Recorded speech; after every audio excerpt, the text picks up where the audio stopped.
Hello, I hope everybody had a great day. So, my dog and I decided to create this show so we can talk in more details about dogs. So, hi, I'm Gabi, and this is Paco, my co host for the day.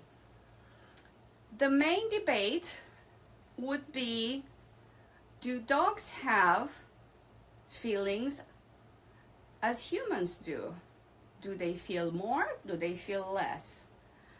So what I'm here to say is debate on my experience of a dog owner.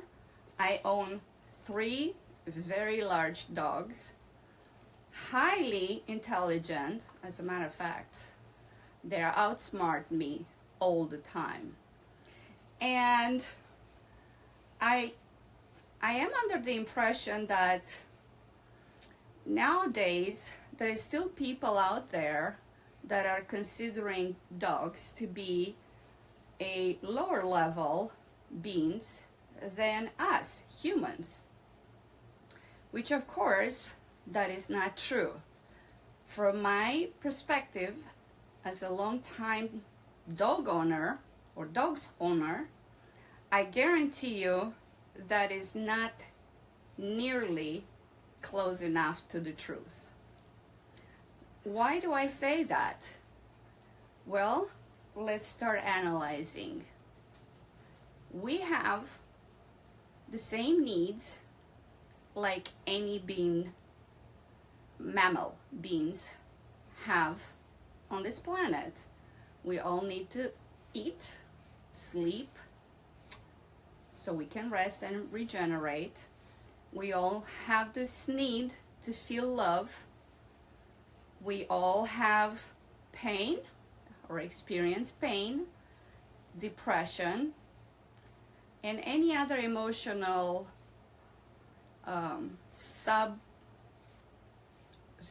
sub-emotional feeling that a person experiences. So for instance, if I'm not eating for a day or two, definitely I'm going to feel not very happy, feel hungry, feel depressed, maybe in pain, and inadvertently I would be not in a good mood. I would feel probably more aggressive, irritated, and so on. Well, in the case with dogs, that it's so much more intensified because dogs have their emotions a lot more developed than us. They still are wired to function like in wilderness, where they live in this survival mode, and if they don't feel safe and cared for and protected in your environment, eventually something is going to happen. And what I hear quite a lot is the dog snaps, and the person would be shocked about that situation without even wondering if their dog is feeling good, if their dog ate in that day, if their dog had any of his needs met.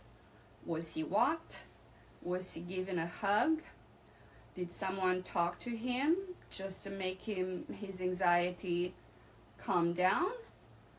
Well, all of these are necessary for a being to feel good and connected.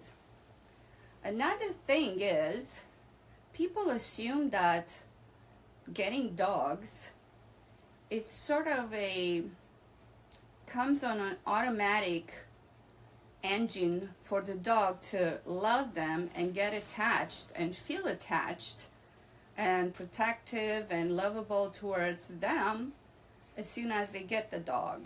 And once again, that is not true. That is that time when you're becoming familiar with each other, when he doesn't know you and you don't know him, and so you're gonna have to take it slow, not rush, and in the process learn about your new friend, your new pet, and your new family member. He's a family member.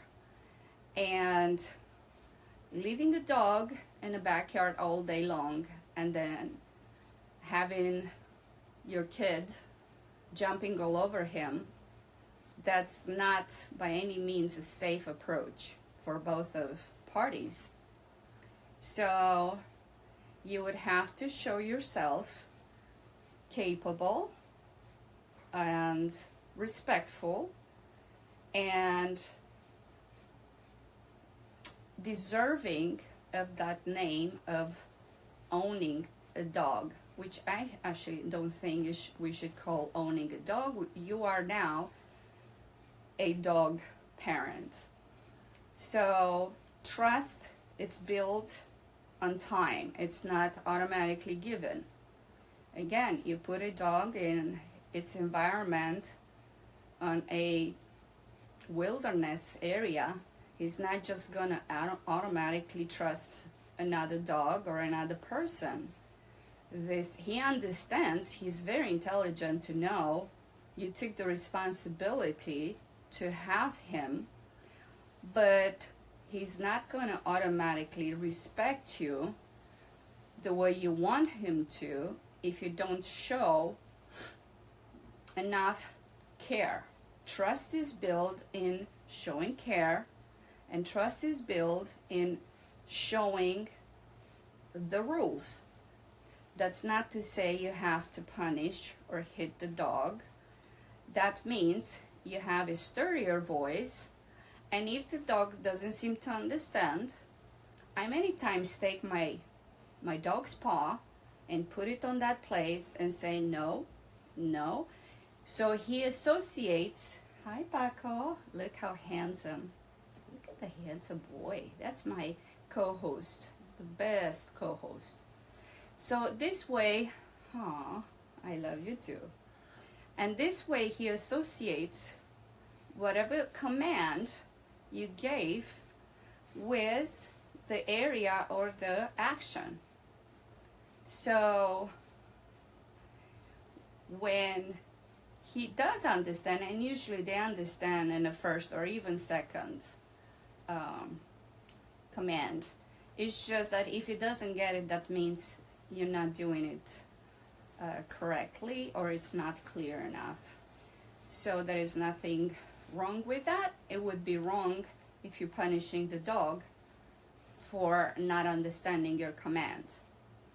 So once you are interacting with the dog and you show him affection and you show him rules and you take him walks are extremely important for connecting with each other, because you are his safety person, and he's looking up to you to take him places that he's never been.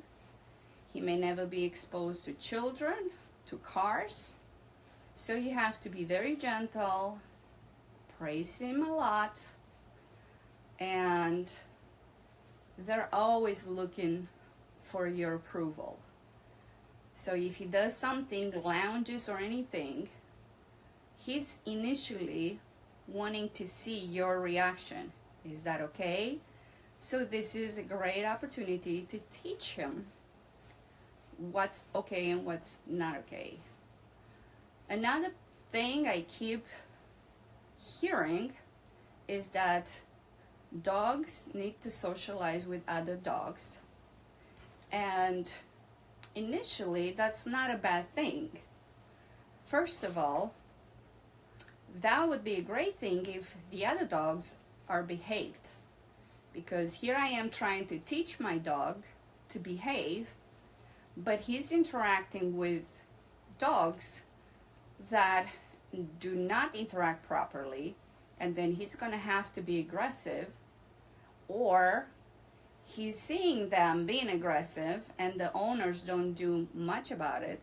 So then he assumes that that's okay to do.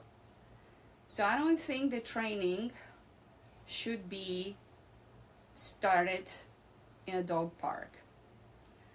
I did that before and I honestly regret it, but it's never late to learn.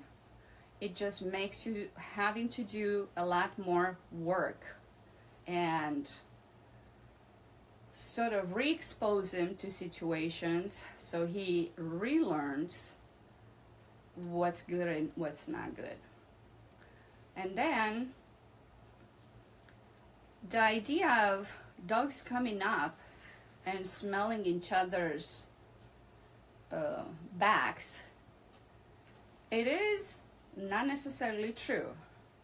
And the reason I'm saying that is, how would you feel if you walk with your mom or your dad and a dog just comes and invades you and touches you? That would be feeling very uneasy.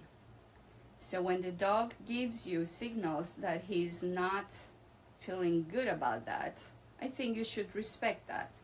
Because socialization happens also by him noticing and seeing things and looking at things and smelling things.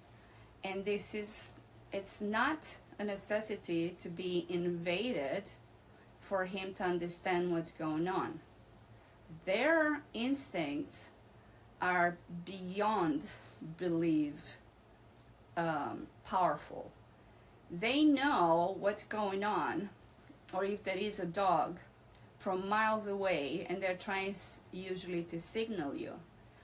They know if something is not right with you, maybe you have anxiety, and then they show you that. But unless you learn your dog's body language, you would be misreading or not even caring to read the body language, and the relationship turns extremely negative.